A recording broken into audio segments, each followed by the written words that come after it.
إلا الله ونشهد أن محمدا عبده ورسوله صلى الله عليه وعلى آله وأصحابه وبارك وسلم تسليما كثيرا كثيرا. أعوذ بالله من الشيطان الرجيم. بسم الله الرحمن الرحيم. ومن أحسن قولا ممن دعا إلى الله وعمل صالحا وقال إنني من المسلمين. وقال عليه الصلاة والسلام: لا يؤمن أحدكم حتى يكون هواه تبعا لما جئت به، أو كما قال عليه الصلاة والسلام. وقال عليه الصلاة والسلام: من خاف أدلج ومن أدلج بلغ المنزل. ألا إن سلعة الله غالية، ألا إن سلعة الله الجنة، أو كما قال عليه الصلاة والسلام.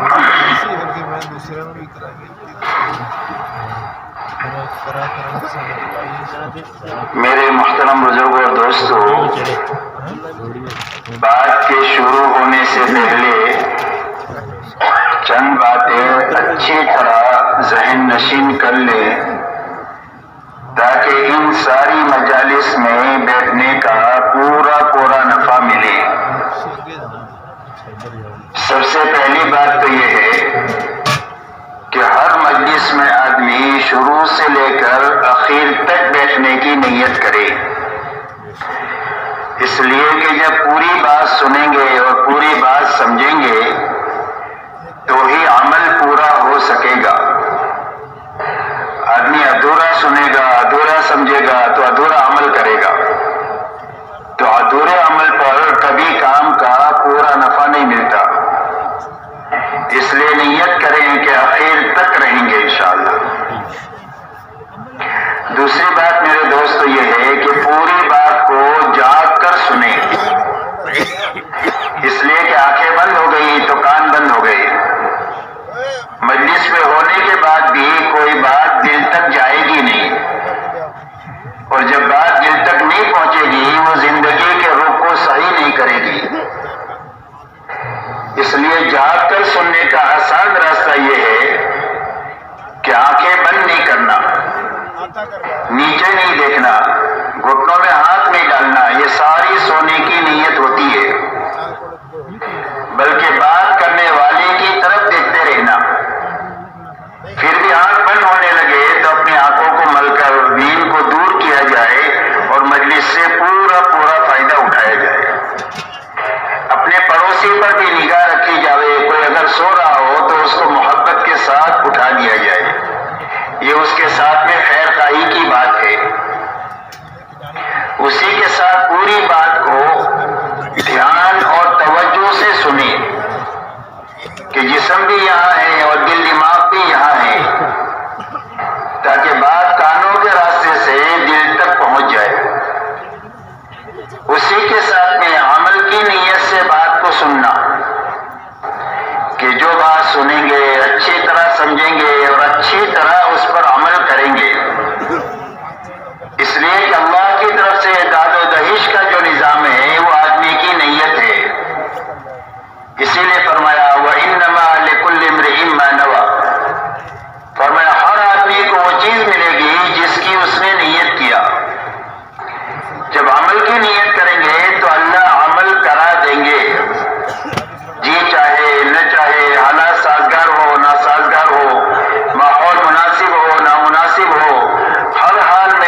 تو کہا کہ میرا یہ بہت اہم دوست ہے، اس کے لیے اچھے کھانے بنانے ہیں اور کئی ایک قسم کے کھانے بنانے ہیں۔ وہ کھانوں کی لسٹ دیا اس کو کہ یہ بنانا ہے، یہ بنانا ہے، یہ بنانا ہے۔ اگر میزبان کے پاس بیٹھے ہوئے آدمی سے پوچھے کہ میں نے کیا پکانے کے لیے کہا تو وہ ساتھی نہیں بتا سکے گا، لیکن باورچی وہ فوراً گنا دے گا کہ آپ نے یہ بنانے کے لیے کہا، یہ کہا، یہ کہا، اس لیے کہ اس نے جو بات سنی ہے وہ پکانے کی نیت سے سنی ہے اور عمل کی نیت سے سنی ہے، اس لیے بات محفوظ ہو گئی۔ اس لیے عمل کی نیت سے بات کو سننا، اچھی طرح سن کر سمجھ کر اچھی طرح عمل کرتے ہوئے پورے عالم میں اور ساری انسانیت تک پہنچانے کی نیت سے بات کو سننا۔ ہماری محنت کا میدان پورا عالم ہے اور پوری انسانیت ہے، ان سب تک بات کو پہنچانے کی نیت سے ہم بات کو سنیں گے۔ اب پورے عالم میں کیسے پہنچائیں گے؟ عالم تو بہت بڑا ہے، کئی سو ملک ہے اور 700 کروڑ انسان ہیں، تو چھوٹی سی عمر میں پورے عالم میں اور ساری انسانیت تک جانے کا کیا راستہ؟ کہ پورے عالم میں اور ساری انسانیت تک جانے کا راستہ یہ ہے کہ جہاں تک جا سکتے ہیں اور جتنوں تک جا سکتے ہیں اپنی زندگی میں انتھک محنت کر کے وہاں تک اور ان تک پہنچنا، اور جو رہ گئے ہیں ان تک بات کو پہنچانے کے لیے اپنی زندگی میں کام کرنے والے بہترین آدمی اور بہترین عملہ تیار کر کے مرنا۔ یہ پورے عالم میں بات کے پہنچانے کا یہ صحیح رخ ہے، اور حضور صلی اللہ علیہ وسلم نے محنت کا یہی رخ اپنایا ہے۔ اللہ تعالیٰ نے آپ کو بہت بڑا کام لے کر دنیا میں بھیجا تھا۔ آپ کی محنت کا میدان پورا عالم اور ساری انسانیت اور قیامت تک کا زمانہ تھا کہ آپ کی محنت کا میدان ہے۔ اتنا بڑا کام دے کر کے آپ کو بھیجا گیا، اور اتنے بڑے کام پر قابو پانے کے لیے آپ کو صرف 23 سال کا زمانہ دیا گیا۔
اچھی طرح کرتے ہوئے کام کرنے والے آدمی تیار کرنا، بانج بن کر نہیں مرنا کہ زندگی بھر تبلیغ میں رہے، ایک آدمی بھی نہیں بنا یہ تبلیغی بانج بنائے.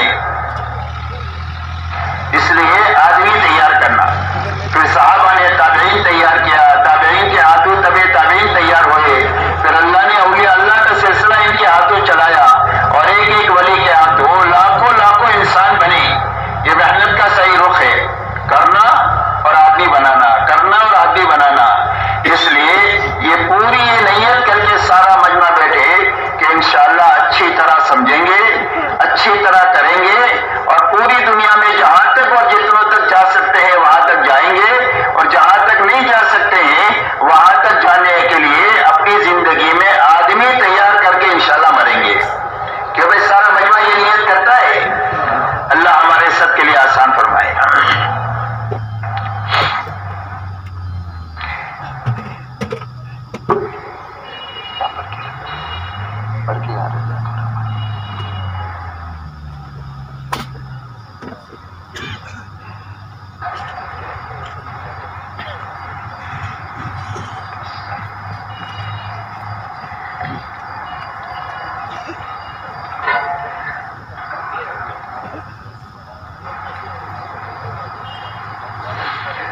میرے محترم بزرگوں، دوستوں، سمجھنے کی بات یہ ہے کہ روئے زمین پر بسنے والے ہر ایک مرد اور ہر ایک عورت کی دنیا اور آخرت کے بنانے کے لیے اللہ نے اپنا دین اتارا ہے. اور اللہ نے اعلان فرما دیا ہے ان الدین عند اللہ الاسلام ومن يبتغي غير الاسلام دینا فلن يقبل منه وهو في الاخرة من الخاسرین. اللہ تعالیٰ نے روئے زمین پر بسنے والی ساری انسانیت کے لیے اور قیامت تک کے آنے والے سارے انسانوں کی کامیابی کے لیے دین اسلام اتارا ہے. اور یہ فرمایا کہ اسلام کے علاوہ اور زندگی گزار کر کے آئے گا وہ ہمارے یہاں پر قبول نہیں ہوگا اور اس کی آخرت اجڑ جائے گی اور اس کی آخرت کی ہر گھاٹی مشکل سے مشکل تر بنتی چلی جائے گی. اس لیے سمجھنے کی بات یہ ہے کہ ساری انسانیت کی کامیابی کا ایک ہی راستہ ہے اور وہ صرف دین ہے. رہا دنیا میں جتنے اسباب ہیں چھوٹے بڑے جس میں لوگ اپنی روزی روٹی کی تلاش میں لگتے ہیں، یا دنیا میں جتنے حالات ہیں اچھے یا برے، ان اسباب اور حالات کا تعلق کامیابی اور ناکامی کے ساتھ ہے ہی نہیں ہے، بلکہ صرف امتحان کے لیے اللہ نے اسباب کو اور ان حالات کو رکھا ہے اور انسانوں کے گزارے کے لیے رکھا ہے کہ ہر آدمی جس سبب کو اللہ نے اسے دیا ہے اس سبب میں حکم کا پابند بن کر کے زندگی گزارتا ہے یا اپنی خواہش پر زندگی گزارتا ہے. جو بھی حال اچھا یا برا آدمی پر آیا اس حال میں حکم کو سامنے رکھ کر کے چلتا ہے یا اپنی خواہش پر چلتا ہے. یہ امتحان کے لیے اللہ نے اسباب اور حالات کو پیدا کیا. اس لیے کہ دنیا میں جینے کے دو ہی راستے ہیں، تیسرا کوئی بھی راستہ نہیں ہے. ایک راستہ حکموں والا راستہ ہے اور ایک راستہ خواہشات والا راستہ ہے، من مانی والا راستہ ہے. تیسرا کوئی راستہ نہیں. حکموں والا راستہ یہ نبیوں والا راستہ ہے. سارے احکامات، سارے نبی اللہ کی طرف سے احکامات لے کر کے آتے ہیں. اور خواہشات والا راستہ یہ فرعون کا، نمرود کا، شداد کا، حامان کا، ابی بن خلف کا اور دنیا کے سارے غلط چلنے والے لوگوں کا راستہ یہ خواہشات والا راستہ ہے. ان سب نے اپنی زندگی کا مقصد خواہش کو بنایا تھا کہ ہماری خواہش پوری ہو جاوے. اس کے لیے کسی نے ملک کا راستہ لیا، کسی نے مال کا راستہ لیا، کسی نے تجارت کا لیا، کسی نے باغات کا لیا، کسی نے عہدے کا لیا، لیکن سب کا مقصد ایک تھا کہ ہماری خواہشات دنیا میں پوری ہو جائے. تو ایک راستہ خواہشات والا ہے، ایک راستہ حکم والا ہے. تو اللہ ہر انسان کو ان حالات سے گزار کر اور ان اسباب میں رکھ کر امتحان لینا چاہتے ہیں کہ ان اسباب میں اور حالات میں حکم کو سامنے رکھ کر کے زندگی گزارتا ہے یا خواہش کو سامنے رکھ کر کے زندگی گزارتا ہے۔ اگر یہ حکم کو سامنے رکھ کر کے زندگی گزارے گا تو جس سبب میں اللہ نے اس کو رکھا ہے اس سبب میں رکھ کر اللہ تعالیٰ اس کی دنیا بھی بنا دیں گے اور اس کی آخرت بھی بنا دیں گے، اور جس حال میں بھی اللہ تعالیٰ نے اس کو رکھا ہے اس حال میں حکم پورا ہو جائے گا تو حال میں حکم پورا کرنے کی برکت سے اللہ اس کے اس حال میں اس کی دنیا اور آخرت کو بنا دیں گے، چاہے کتنا ہی بیماری کا حال ہو، چاہے تنگستی کا حال ہو، لیکن اللہ تعالیٰ اس تنگستی میں اور بیماری میں اس کی دنیا اور آخرت کو بنا دیں گے۔ اسی لیے دعوت اور تبلیغ کی محنت کسی کا سبب بدلوانے کی یا کسی کا سبب چھڑانے کی محنت نہیں ہے، یا حالات کو بدلوانے کی محنت نہیں ہے، حالات تو اللہ بدلیں گے، بلکہ اس بات کی محنت ہے کہ جو جس سبب میں ہے اور جو جس حال میں ہے اس حال میں حکم کی پابندی کے ساتھ میں اور نبی کے طریقے کی پابندی کے ساتھ میں اللہ کو راضی کرنے کی جذبے کے ساتھ میں جینا شروع کر دے تو اللہ تعالیٰ اس حال میں اور اس سبب میں اس کی زندگی بنا دیں گے۔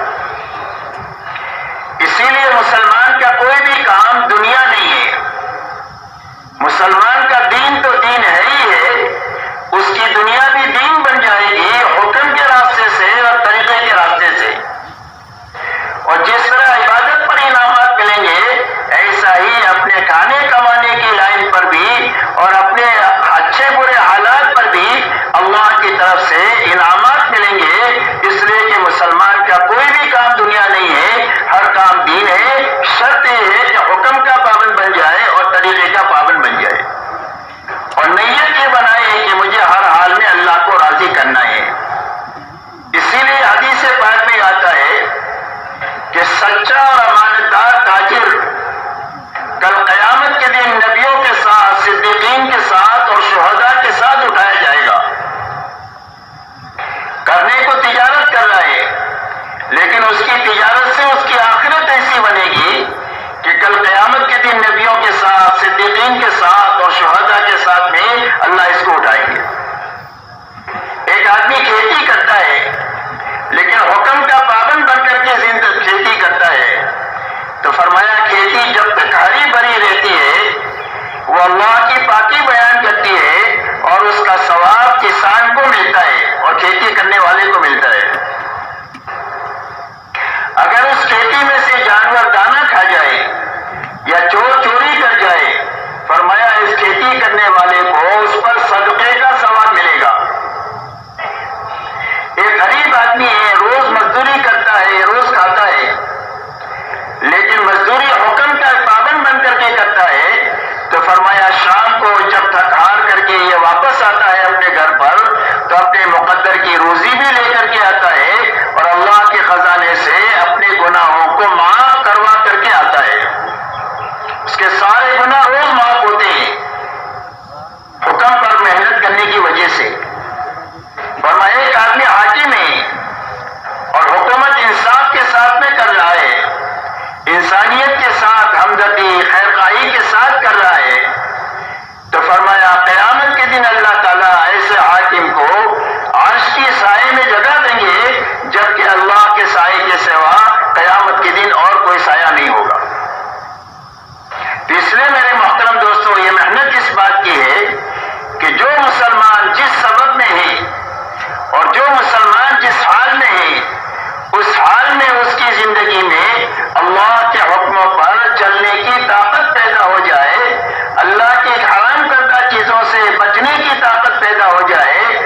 کہ یہ کرنا ہے، یہ کرنا ہے، یہ کرنا ہے۔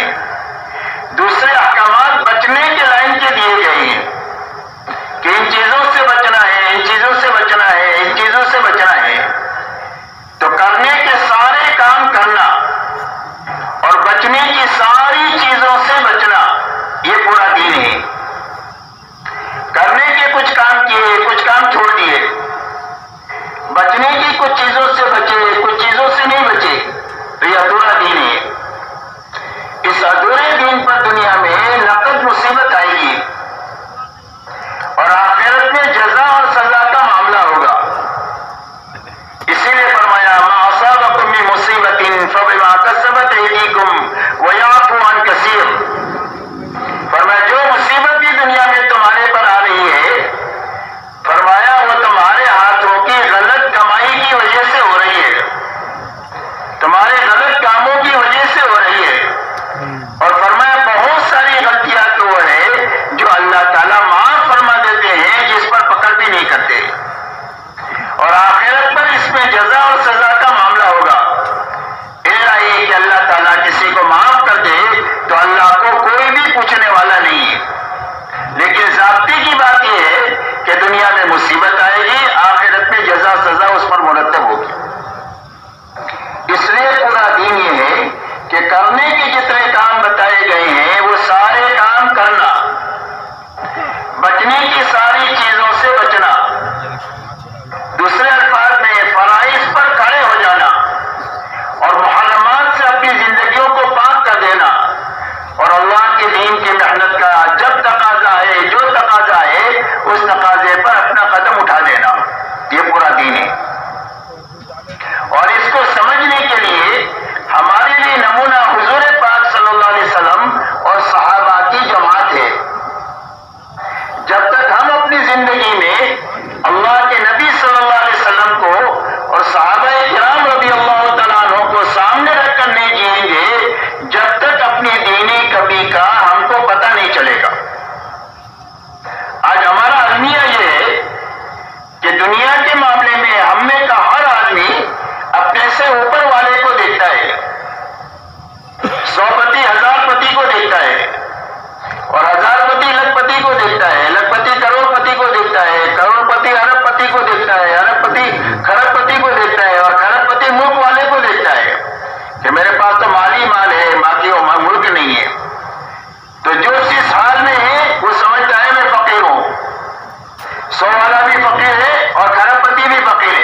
سے ملایا جائے تو پتہ چلے گا کہ اگر اس حالت میں موت آ جائے تو ہم اللہ کو منہ دکھانے کے قابل نہ رہے. اس لیے میرے محترم دوستو، یہ محنت اس بات کی ہے کہ ہر فرد امت حضور صلی اللہ علیہ وسلم والی زندگی کو اور صحابہ والی زندگی کو سامنے رکھ کر اپنا جینا اور مرنا شروع کرے، تاکہ آدمی کی کمی کا پتہ بھی چلتا رہے اور اس کی تکمیل بھی ہوتی رہے. اور اگر کبھی کمی کوتاہی رہ گئی تو اللہ کے فضل سے امید ہے کہ محنت کی برکت سے اللہ کمی کوتاہی کو معاف فرما دیں گے اور اللہ کاملین میں اٹھائیں گے. اس لیے کہ اللہ تعالیٰ محنت کرنے والوں کی محنت کو ضائع نہیں کرتے. حدیث پاک میں ایک واقعہ آتا ہے کہ ایک آدمی نے 100 آدمیوں کو قتل کیا. اس میں ندامت پیدا ہوئی کہ اگر اس حالت میں مر گیا تو میرا کیا ہوگا. ایک اللہ والوں کے پاس جا کر کہا کہ میں اتنا بڑا گنہگار ہوں، میری معافی ہو سکتی ہے؟ فرمایا ہاں معافی ہو سکتی ہے، لیکن جس بستی میں تم رہتے ہو اس بستی کے اندر میں اکثریت بروں کی ہے، تو تم توبہ پر یہاں جم نہیں سکو گے. اس سے قریب میں ایک نیک لوگوں کی بستی ہے، اس بستی میں تم چلے جاؤ، وہاں تمہاری توبہ قبول بھی ہو جائے گی اور اپنی توبہ پر جم بھی سکو گے استقامت کے ساتھ. تو یہ آدمی نے یہاں سے چلنا شروع کیا اور مقدر کی بات کہ وہاں پہنچنے سے پہلے راستے ہی میں اس کی موت کا وقت آ گیا. اب رحمت کے فرشتے بھی آ گئے اور عذاب کے فرشتے بھی آ گئے. رحمت والے کہنے لگے کہ اس نے توبہ کا ارادے سے چلا ہے، ہم لیں گے اس کو. عذاب کے فرشتوں نے کہنا شروع کیا کہ ابھی تک اس کی توبہ قبول نہیں ہوئی ہے، اس کی روح ہم لیں گے. تو اللہ تعالیٰ نے فیصل بنا کر کے ایک فرشتے کو بھیجا کہ زمین ناپی جاوے، اگر یہ بروں کے قریب ہے تو عذاب کے فرشتے لے، اور اگر نیکوں کے قریب ہے تو رحمت کے فرشتے اس کی روح کو لے. اور اللہ نے زمین کو یہ حکم دیا کہ بروں سے دور ہو جا اور نیکوں کے قریب ہو جا، اور رحمت کے فرشتوں نے اس کی روح کو لیا. اس لیے کہ اللہ تعالیٰ تو محنت کرنے والے کی محنت کو ضائع نہیں کرتے. اس لیے سارا مجمع یہ طے کرے کہ انشاءاللہ محنت کرتے ہوئے جئیں گے اور محنت کرتے ہوئے مریں گے.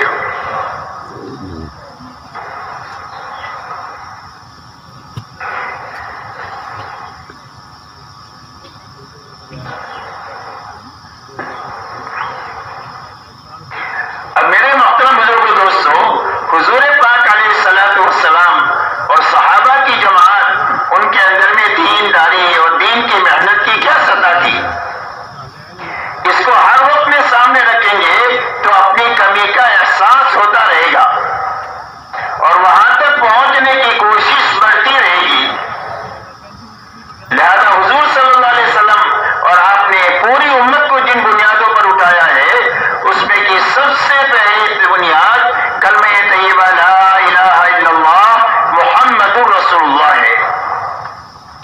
اسی لیے صحابہ فرماتے ہیں تعلمنا الایمان ثم تعلمنا القرآن. فرمایا ہم نے پہلے ایمان سیکھا اور اس کے ساتھ قرآن پاک کو سیکھا. اس لیے کہ قرآن پر عمل کی جو طاقت ملے گی وہ ایمان کے راستے سے اور یقین کے راستے سے ملے گی. آدمی معلومات کی وجہ سے دین پر نہیں چلتا اور آدمی وسائل کی وجہ سے دین پر نہیں چلتا، بلکہ آدمی جو چلتا ہے وہ ایمان اور یقین کی طاقت سے چلتا ہے. آدمی کو معلوم ہے 5 وقت کی نماز پڑھنا فرض ہے، لیکن زندگی میں نماز نہیں ہے. محلے میں مسجد ہے لیکن نماز نہیں ہے.